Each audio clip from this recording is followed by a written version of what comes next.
നിങ്ങളുടെ ഇഷ്ട പരമ്പരകൾ എക്സ്ക്ലൂസീവായി സൺ നെക്സ്റ്റ് ആപ്പിലൂടെ തികച്ചും ഫ്രീ ആയി ഇപ്പോഴേ ആപ്പ് ഡൗൺലോഡ് ചെയ്യൂ.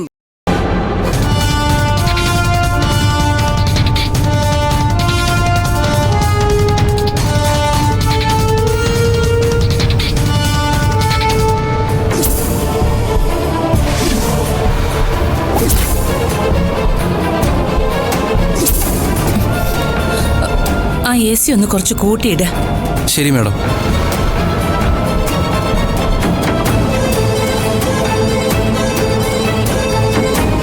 ഒൻപത് പൗർണമി കഴിഞ്ഞാലേ ആ കുടുംബത്തിലൊരു മംഗളകർമ്മം നടക്കുകയുള്ളൂ.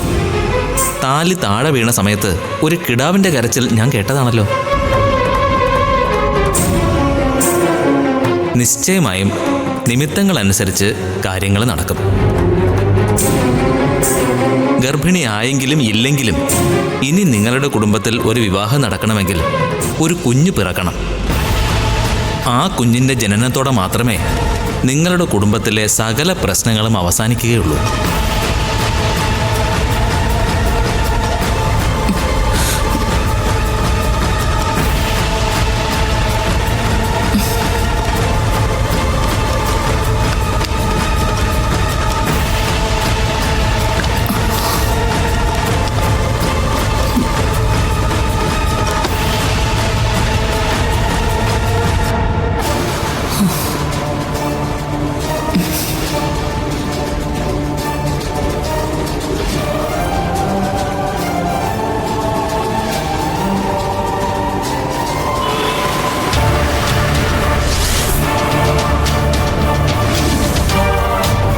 സന്താനദോഷം പറഞ്ഞ് പൂജയും വഴിപാടുകളും ഒക്കെ നടത്തി.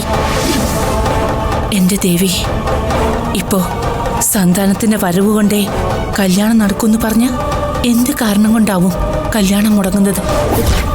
പവിത്രന്റെ കൈകളായിരിക്കുമോ അതിന്റെ പിന്നിൽ? പവിത്രന്റെ സ്വഭാവം വല്ലാതെ മാറിയിരിക്കുന്നു. ദർശന കൂടി മരുവത്തൂരിൽ നിന്ന് ഇറങ്ങിക്കഴിഞ്ഞാൽ പിന്നെ പവിത്രന്റെയും ഗിരിജയുടെയും വിളയാട്ടമായിരിക്കും.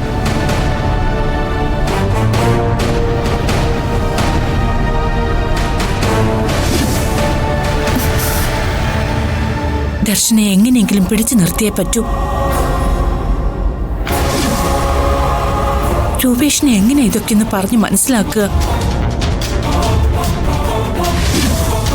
മരുവത്തൂരിലെ പ്രശ്നങ്ങൾ അവസാനിക്കണമെങ്കിൽ പവിത്രനും ഗിരിജയും ആ വീട്ടിൽ നിന്ന് പുറത്തു പോണം.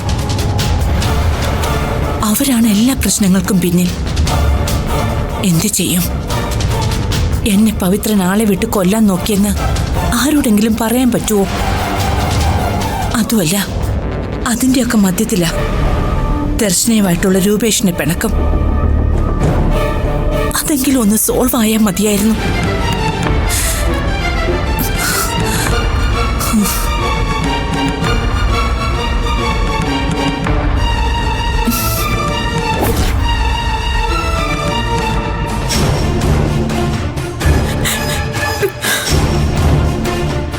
കാറ്റിന് പോലും മരണത്തിന്റെ മണമുണ്ട്. ദർശന വരാൻ അല്പം കൂടി താമസിച്ചിരുന്നെങ്കിൽ താഴെ ഇപ്പോ ചിതറിത്തെറിച്ച് കിടക്കുന്ന എന്റെ ശരീരാവശിഷ്ടങ്ങൾ.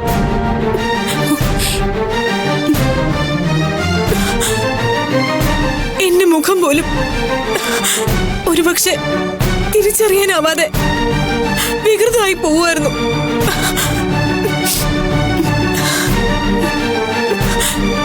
മരിക്കാൻ പോലും മനസ്സിന് ധൈര്യം വേണമെന്ന് തിരിച്ചറിഞ്ഞ നിമിഷങ്ങൾ. പക്ഷെ ഇപ്പോഴും താഴേക്ക് പറന്നണയാൻ എന്റെ കൈകൾ ചിറകുകളായെങ്കിൽ. ശ്രേയ, സങ്കല്പങ്ങളൊക്കെ നല്ലതാ, പക്ഷെ യാഥാർത്ഥ്യത്തിന് ഈ മധുരം ഒരിക്കലും കാണില്ല. ജീവിതം അങ്ങനെയാ ശ്രേയ. ആശിക്കുന്നത് ഒരിക്കലും കിട്ടില്ല. നെക്സ്റ്റ് ബെസ്റ്റ് എന്ന് കേട്ടിട്ടില്ലേ?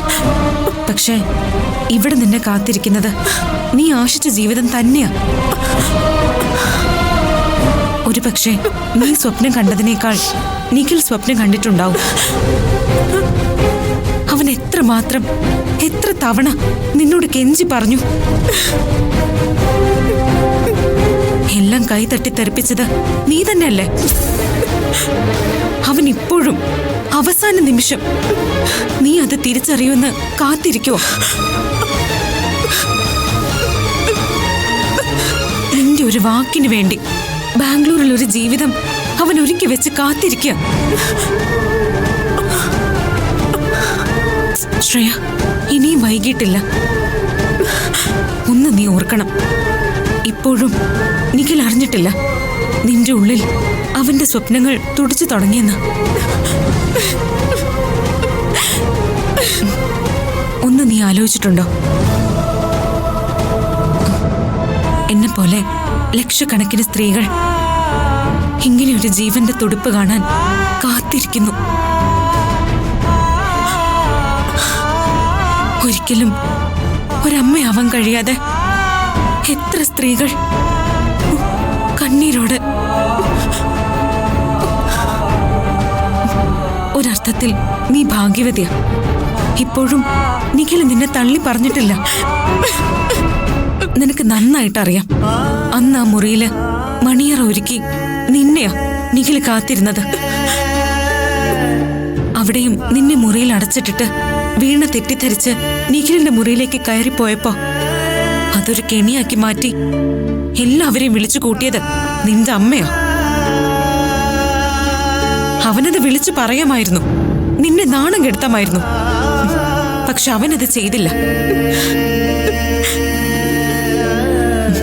എന്നോടവൻ പറഞ്ഞതാ, അപേക്ഷിച്ചതാ, നിന്റെ മനസ്സ് മാറ്റി നിന്റെ തീരുമാനത്തിൽ ഒരു മാറ്റം ഉണ്ടാക്കി കൊടുക്കണമെന്ന്.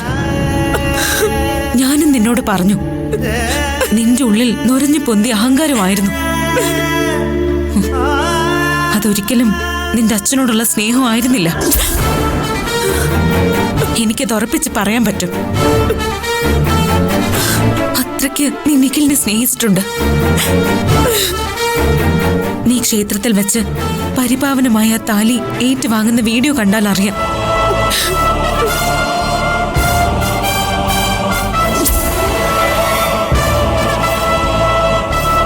ഇപ്പോഴും നീ സത്യം പറയുന്നില്ല. എപ്പോഴെങ്കിലും നിഖിലിനെ പറ്റി നീ ചിന്തിച്ചിട്ടുണ്ടോ? താലി പൂജിക്കാൻ കൊണ്ടുപോയെന്ന് അറിഞ്ഞപ്പോഴും അവനൊരു വോയിസ് മെസ്സേജ് എനിക്ക് അയച്ചു തന്നു. നീ അതൊന്ന് കേട്ടു നോക്ക്. ദർശനേട്ടത്തി എന്നോട് ക്ഷമിക്കണം. ഒരു പെൺകുട്ടിയുടെ താലിഭാഗ്യം നഷ്ടപ്പെടുത്തിയ ഞാൻ ഈ തീരുമാനം എടുക്കുന്നതെന്ന് എനിക്കറിയാം. എന്നെ ഇങ്ങനൊരു നല്ല മനുഷ്യനാക്കി മാറ്റിയത് പോലും ശ്രേയയാണ്. മറ്റൊരു പെൺകുട്ടിയുടെ ജീവിതം നശിപ്പിക്കാൻ എനിക്ക് വയ്യ. ഞാൻ അന്ന് ഇരുട്ടത്ത് ശ്രേയയാണെന്ന് തെറ്റിദ്ധരിച്ച വീണയെ കെട്ടിപ്പിടിച്ചത്. പക്ഷേ കെണി ഒരുക്കിയവർ വിജയം ആഘോഷിച്ചു തുടങ്ങിയിരുന്നു. ഞാനത് തുറന്ന് പറയാതിരിക്കാൻ കാരണമായതും ശ്രേയയാണ്. അവസാന മുഹൂർത്തമായാൽ പോലും അവൾ ഇറങ്ങി വരുമെന്ന് പറഞ്ഞു, വന്നില്ല. പല തവണ പറഞ്ഞിട്ട് എന്നെ അവൾ തള്ളിപ്പറഞ്ഞു. ഹൽദിയുടെ അന്ന് പോലും ഞാൻ ശ്രേയയോട് പറഞ്ഞതാ, അവളത് കേട്ടില്ല. ദർശനേട്ടത്തി എന്നോട് ക്ഷമിക്കണം. വീണയോട് ഞാൻ കാണിക്കുന്നത് തെറ്റാ. പക്ഷേ ശ്രേയയെ മറക്കാൻ എനിക്ക് പറ്റില്ല. മുഹൂർത്തത്തിന് മുമ്പ് ഞാൻ ഈ നാട് വിട്ടിരിക്കും. എന്തെങ്കിലും മനസ്സ് മാറി ശ്രേയ തിരിച്ചു വന്നാലോ? ശ്രേയയോട് ചേട്ടത്തി പറയണം ഞാൻ അവളെ എത്രമാത്രം സ്നേഹിച്ചിരുന്നു എന്ന്.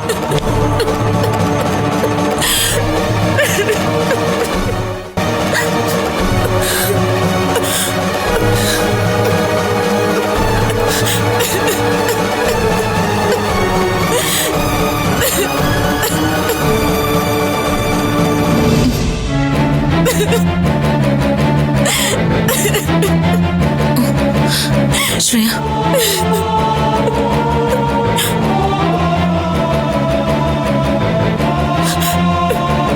ശ്രേയ, ഇപ്പോഴും ഒരു കാര്യം ഓർക്കണം. നീ അവനിൽ നിന്ന് നീ ഗർഭിണിയായ വിവരം അവൻ ഇതുവരെ അറിഞ്ഞിട്ടില്ല.